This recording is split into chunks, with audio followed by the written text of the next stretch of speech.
दिव्य वचन जीवन वचन दिव्य वचन जीवन वचन। सबको जय यीशु।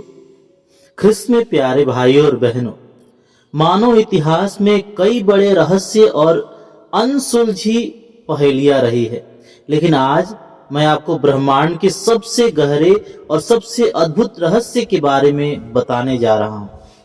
एक ऐसा रहस्य जिसे सदियों तक बड़े बड़े राजा और यहां तक कि ज्ञानी भी पूरी तरह समझ नहीं पाए। जरा सोचिए, वह सर्वशक्तिमान ईश्वर जिसके एक इशारे पर ब्रह्मांड के तारे बनते हैं, जिसके सामने पूरी पृथ्वी एक धूल के कण के बराबर है, उसने एक दिन इस धरती पर आने का फैसला किया। लेकिन जब यह होने वाला था तो कोई आसमान नहीं फटा, कोई बिजली नहीं कड़की, दुनिया के बड़े बड़े महलों में किसी राजा को खबर तक नहीं हुई। इसके बजाय सारी दुनिया की नजरों से छुपकर नाजरेत नाम के बहुत ही छोटे और धूल भरे गांव में एक बेहद रहस्यमयी घटना घट रही है। सर्वोच्च ईश्वर ने स्वर्ग से अपने दूत गाब्रियल को नाजरेत की एक पवित्र कुंवारी मरियम के पास अपना संदेश लेकर भेजा। सर्वशक्तिमान ईश्वर ने मनुष्य के उद्धार की अपनी महान योजना उस कन्या के सामने प्रकट की और मरियम ने पूर्ण विश्वास और असीम नम्रता के साथ ईश्वर की इच्छा के सामने अपना सिर झुका दिया, यह कहते हुए कि देख, मैं प्रभु की दासी हूं, तेरा कथन मुझ में पूरा हो जाए।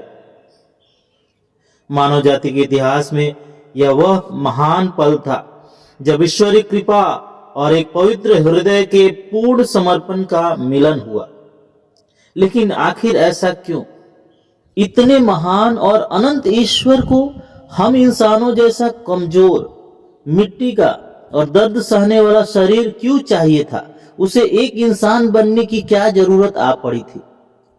आज हम इसी रहस्य से पर्दा उठाने जा रहे हैं और जैसे जैसे यह राज खुलेगा, आपको एक ऐसा सच पता चलेगा जो आपके खुद के जीवन, आपके शरीर और आपके संघर्षों को देखने का नजरिया हमेशा के लिए बदल देगा। तो आइए आज हम प्रभु के वचनों को सुने, फिर उस पर मनन चिंतन करें। सबको जय यीशु। ख्रिस्त में प्यारे भाई और बहनों, कल्पना कीजिए कि आप बाजार से एक बहुत सी महंगी और जटिल मशीन खरीद कर लाते हैं। उस मशीन के साथ आपको एक मोटी सी मैनुअल या किताब मिलती है जिसमें लिखा है कि इसे कैसे चलाना है। आप उस किताब को बार बार पढ़ते हैं, उसमें लिखे हर नियम पर सख्ती से पालन करने की कोशिश भी करते हैं, लेकिन फिर भी आपसे वह मशीन ठीक से नहीं चलती। आप बार बार गलती करते हैं और धीरे धीरे हताश हो जाते हैं। लेकिन जरा सोचिए, क्या हो अगर अचानक उस मशीन को बनाने वाला इंजीनियर खुद आपके घर आ जाए?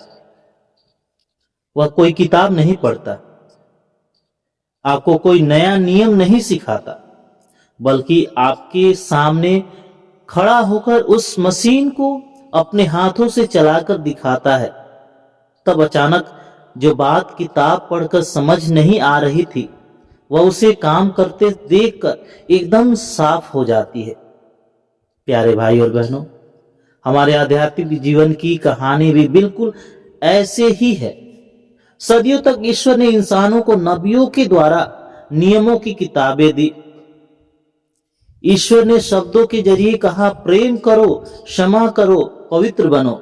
लेकिन हम इंसान उस जटिल मशीन की तरह बार बार उलझते रहे, पाप में गिरते रहे। हमें समझ में ही नहीं आ रहा था कि इस दुनिया की मोह माया और तकलीफों के बीच इस पवित्र जीवन को कैसे जिए। जब इंसान अपनी कमजोरी के कारण पूरी तरह हताश हो गया, तब मानव इतिहास का वह सबसे महान पल आया जिसे आज हम प्रभु के देह धारण के पर्व के रूप में मना रहे हैं। आज के सुसमाचार में जब स्वर्गदूत गाब्रियल माता मरियम के पास आता है तो यह वह ऐतिहासिक क्षण था जब ईश्वर ने फैसला किया कि अब और कोई नई किताबों को नहीं, कोई नियमों का किताब नहीं भेजेगा। अब समय आ गया है कि बनाने वाले खुद इंसान बनकर आए। ईश्वर ने हमारे लिए एक जीवंत मैनुअल बनने का फैसला किया। ईश्वर ने मरियम के हृदय से पूछा कि क्या वह इस मुक्ति की योजना का हिस्सा बनना चाहेगी। और जब मरियम ने पूरे विश्वास और विनम्रता के साथ कहा, देख मैं प्रभु की दासी हूं, तेरा कथन मुझ में पूरा हो, तब ईश्वर ने हमारे बीच कदम रखा। मरियम की वह एक स्वतंत्र हाँ ही वह पल था जब शब्द ने देह धारण किया। प्यारे भाई और बहनों, ईश्वर ने इंसान का शरीर सिर्फ इसलिए नहीं चुना कि वे स्वर्ग से उतरे, कुछ साल यहां रहे, बड़े बड़े चमत्कार करे और वापस चले जाए। उन्होंने यह शरीर इसलिए चुना ताकि वे हमारे लिए सबसे महान आदर्श बन सके। वे हमें यह सिखाने आए थे कि एक सच्चा इंसान होना क्या होता है। हम अक्सर सोचते हैं कि पवित्र होने का मतलब है बिना किसी गलती के जीना, लेकिन यीशु ने इसी धूल भरी जमीन पर हमारे बीच चलकर दिखाया कि असली पवित्रता क्या है। जब उन्हें अपनों से धोखा मिला और उनके सबसे करीबी दोस्त उन्हें छोड़कर भाग गए, तब उन्होंने हमें दिखाया कि अकेलेपन में भी प्रार्थना कैसे की जाती है। जब वे दिन भर की भीड़ से थके हुए और भूखे थे, तब उन्होंने सिखाया कि अपनी जरूरतों से पहले दूसरों की सेवा कैसे की जाती है। और जब उन्हें क्रूस पर चढ़ाया गया, तब उन्होंने कोई नियम नहीं पढ़ा, कोई भाषण नहीं दिया, बल्कि अपने दुश्मनों को माफ करके दिखाया कि क्षमा करना असल में किसे कहते हैं। ख्रिस्त में प्यारे भाई और बहनों, इब्रानियों के पत्र में हम पढ़ते हैं कि ईश्वर को जानवरों का खून या केवल दिखावे का नियम नहीं चाहिए था। उन्हें एक ऐसा हृदय चाहिए था जो कहे, देख मैं तेरी इच्छा पूरी करने आया हूं।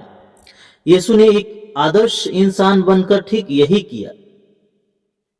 प्यारे भाई और बहनों, अब सबसे बड़ा सवाल यह है कि 2000 साल पहले घटी यह घटना, मां मरियम का हां कहना और ईश्वर का इंसान बनना, आज हमारी और आपकी जिंदगी कैसे बदल सकती है? वह जिंदगी बदलने वाला सच आखिर है क्या? वह सच यह है कि हम इंसान अक्सर खुद को बहुत कमजोर, पापी और अयोग्य समझते हैं। हम सोचते हैं कि हमारी इस साधारण बीमारियों और संघर्षों से भरी जिंदगी से ईश्वर को क्या लेना देना। ईश्वर तो केवल स्वर्ग की पवित्र चीजों से प्यार करता है।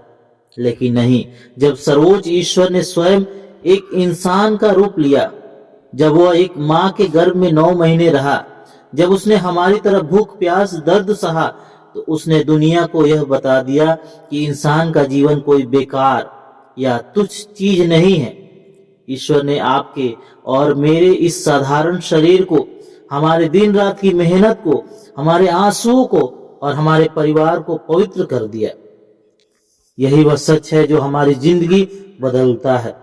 जब भी हम अपनी कमजोरियों के कारण खुद को कोसते हैं या हताश होते हैं, तब हमें याद रखना है कि ईश्वर हमारी इस कमजोर इंसानियत से दूर नहीं भागा, बल्कि उसने हमारी ही तरह एक इंसान बनकर यह साबित कर दिया कि हम उसकी नजरों में कितने अनमोल हैं। इसलिए प्यारे भाई और बहनों, आज जब हम प्रभु के देह धारण का पर्व मना रहे हैं, तो केवल आसमान की ओर न देखे, बल्कि एक ऐसे ईश्वर की ओर देखे जो माता मरियम की हां के द्वारा हमारे बीच में आया। एक ऐसा ईश्वर जो आपका हाथ पकड़कर कहता है, जैसे मैंने इस मानव जीवन को जिया वैसे तुम भी जी सकते हो, डरो मत, मैं तुम्हारे साथ हूं। पिता, पुत्र और पवित्र आत्मा के नाम पर आमीन। दिव्य वचन जीवन वचन दिव्य वचन जीवन वचन